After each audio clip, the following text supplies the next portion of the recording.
कुछ आवाजें वक्त के साथ खामोश नहीं होती और इंतजार करती कि कोई उन्हें दोबारा सुने।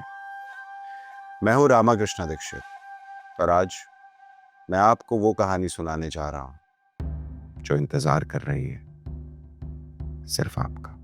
लखनऊ, एक शहर जहां हर इमारत एक कहानी के ऊपर बनी है और कुछ कहानियां धूल के नीचे नहीं, राख के कण कण में बसी होती हैं। उस शहर के पुराने मिलिट्री एरिया में एक मेडिकल हॉस्टल है, सेंट जॉर्ज।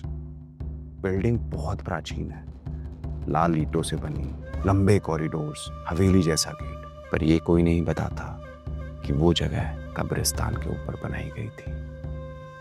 अंग्रेजों के जमाने के सोल्जर्स और उनके परिवार यहीं इस हॉस्टल की नींव के नीचे दफन थे। कहीं उनकी आत्माएं शायद अब भी उन्हीं कमरों में सांस लेती हैं। 2001, एक नया साल, नए स्टूडेंट्स, नए कमरे, लेकिन वही पुरानी कहानी जिसका अस्तित्व मिटाने की कोशिश में कोई कभी कामयाब नहीं हुआ था। उस साल उस हॉस्टल में एक होनहार स्टूडेंट आया, Rohit Awasthi, MBBS second year. उस हॉस्टल के वार्डन ने उसे एक कमरा दिया, कमरा नंबर 309। वो कमरा थोड़ा अलग था। वहां के लंबे कॉरिडोर के आखिरी कोने में अकेला कमरा। उस वक्त तक हॉस्टल भर चुका था। वार्डन के पास और कोई चारा नहीं था। उस कमरे की चाबी देते वक्त वार्डन ने उससे कहा, बस एक बात याद रखना बेटा, लाइट कभी पूरी बंद मत करना। रोहित हंसते हुए बोला, क्यों, अंधेरे में कोई भूत आ जाएगा क्या? वार्डन की आंखों में छिपी गहराई ने उसके इस हंसी का जवाब दे दिया। निराश होकर वो वहां से चला गया। पहली रात बिल्कुल नॉर्मल थी। पंखा धीमे धीमे चल रहा था, किताब खुली थी, नोट्स फैले हुए थे। रोहित पढ़ाई में मगन था। हॉस्टल के नियमों के खिलाफ जाकर उसने अपने कमरे में तेज आवाज में गाने लगाए। शायद उसी बहाने उसका अकेलापन दूर हो जाता। पर म्यूजिक के बीच उसे लगा जैसे कोई हल्के से गुनगुना रहा हो वहीं उसके पास।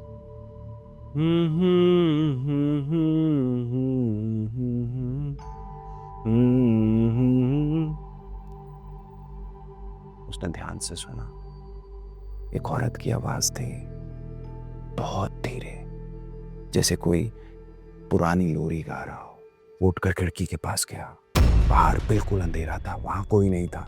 पर जैसे ही वो वापस मुड़ा, वहां शीशे में कुछ हिलता हुआ दिखाई दिया। पहले तो उसने सोचा कि शायद शैडो है, लेकिन जब उसने ध्यान से देखा, किसी ने उस शीशे के बीचों बीच लिखा था, मुझे तुम आज भी याद हो। और वो लिखावट उल्टे हाथ से लिखी गई थी, जैसे किसी ने ऊपर से नहीं, शीशे के अंदर से लिखा हो। अगली सुबह रोहित ने जब बाकी सबको बताया, वो सब हंसने लगे। उन्होंने सोचा कि शायद कुछ ज्यादा ही पढ़ लिया होगा उसने, नींद पूरी नहीं हुई होगी। पर उस रात उसे नींद नहीं आई। वो उस कमरे की जांच करने लगा और तब उसे बेड के पास की दीवार के नीचे एक खांचा दिखाई दिया और उसमें फंसा हुआ एक कागज का टुकड़ा, जला हुआ, पर लिखावट अब भी दिख रही थी। और उसमें लिखा था, वो औरत बेड के पास ही खड़ी रहती, शीशे में मत देखना, उसे वो आग याद है। रोहित का दिल अब और भी तेज धड़कने लगा। उसने वो कागज वार्डन को दिखाया और वो देखते ही वार्डन का चेहरा सफेद पड़ गया। उसने सिर्फ इतना कहा, फेंक दो इसे, आज के बाद इस पर कोई सवाल नहीं करेगा, हाँ? पर रोहित ने वो कागज छुपाकर अपनी पॉकेट में डाल दिया और उस पल से ही उसके कमरे में एक अजीब सी स्मेल रहने लगी, सल्फर और जले हुए मांस जैसी। रोहित हर रात अपने कमरे में ही सोचता कि आखिर वो नोट किसने लिखा था और क्यों। और फिर एक रात जब लाइट के जाने से फैन बंद हुआ, अंदर से एक आवाज आई, तुम्हारा अंजाम भी वही होगा। उसने 2 कदम आगे बढ़ाए और उसे एक भयानक दृश्य दिखाई दिया। उसके सामने उसी का कमरा, बिल्कुल वैसा ही जैसा अभी था, लेकिन वक्त अलग था। बेड पर एक लड़का सोया हुआ, उसी की उम्र का, लेकिन उसका शरीर कांप रहा था। जैसे ही रोहित ने दाई तरफ देखा, उसे वहां वो औरत दिखाई दी, नर्स का गाउन पहने हुए, लंबे बाल, उसका शरीर जला हुआ। वो बेड के बिल्कुल पास खड़ी थी और उस लड़के को घूरे जा रही थी। जैसे जैसे वो लड़का डर के मारे कांपता, वो औरत जोर से हंसने लगती। उसकी वो डरावनी आवाज उस कमरे में गूंज रही थी और फिर वही स्मेल, सल्फर और आग की। दूसरे ही पल वो लड़का अचानक उठ गया। उसकी आंखें खाली थी, वो बस दीवार की तरफ देख रहा था। इससे पहले कि रोहित कुछ समझ पाता, उस लड़के ने अपने ही बेड को आग की लपेट में घेर लिया और खुद की जान ले ली। और वो औरत, उसके चेहरे पर अजीब सी मुस्कान छाई हुई थी और फिर उसकी नजर रोहित पर पड़ी। वो वहां से तेजी से भागा, भागते भागते बेसमेंट में पहुंच चुका था। उसने अपने कमरे में जो देखा, क्या वो सच था? वो लड़का, वो औरत आखिर कौन थे? और फिर उसे उस बेसमेंट में एक फाइल दिखी। उस पर एक नाम लिखा हुआ था, Elena Mayfield, wife of doctor Mayfield. Elena Mayfield एक ब्रिटिश नर्स थी जो 1857 के दौरान लखनऊ में ठहरी हुई थी, दयावान और खूबसूरत। पर उसने कुछ देखा जो शायद उसे नहीं देखना चाहिए था। उसका हस्बैंड डॉक्टर एडवर्ड मेफील्ड एक गैर कानूनी एक्सपेरिमेंट चला रहा था। देश के कैदी को एनेस्थीसिया के नाम पे टॉर्चर करता था, सर्जरी टेबल पर उनके ऑर्गन्स निकालता था जिंदा, और फिर उनके शरीर को जला देता था ताकि कोई सबूत ना बचे।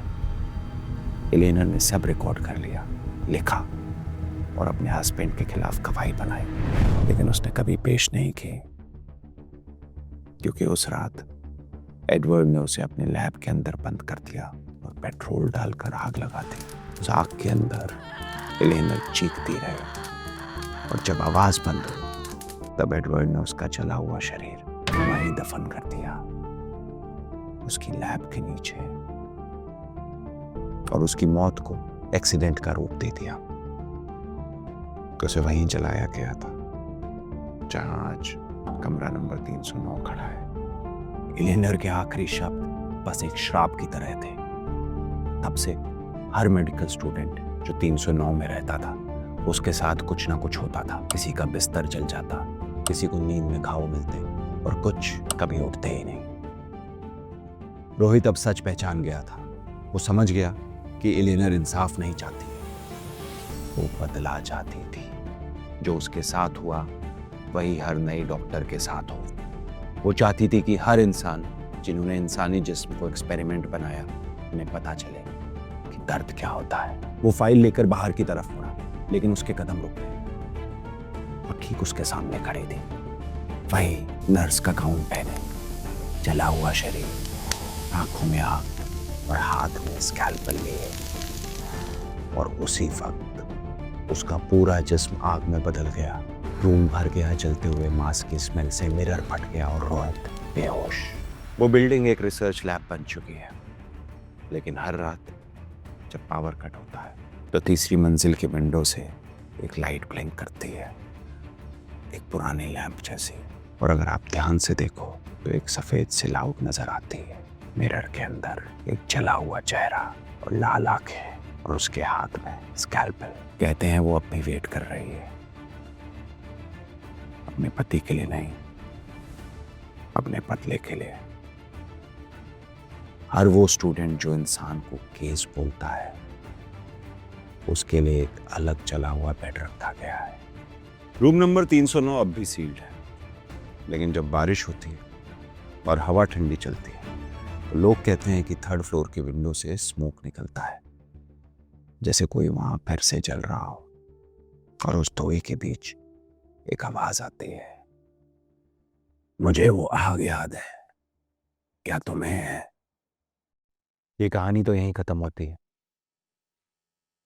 कमेंट सेक्शन में बताइए कि आपको ये कहानी कैसी लगी, और ऐसी और कहानियां सुनने के लिए सब्सक्राइब करें हमारे चैनल सन्नाटा हॉरर स्टोरीज को।